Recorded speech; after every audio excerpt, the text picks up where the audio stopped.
Hello guys, in this video I am going to show you how can you keep track of your heart rate results on the Google Fit application. But first I just want to mention, don't forget to subscribe to my channel because at 10,000 subscribers I am going to show you my whole YouTube revenue statistics and growth strategy, how to make money online. So let's jump into it. First of all, open the application on your phone. Then you should tap on the browse icon down below, which is the third option.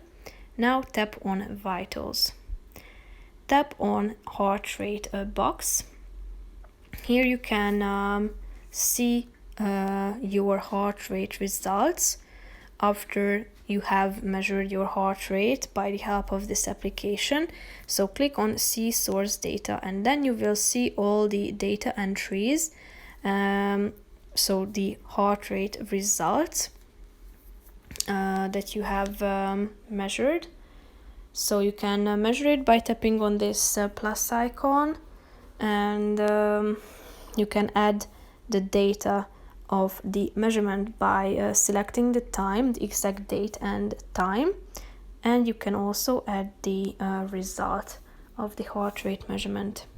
So you can add new entries into this section anytime.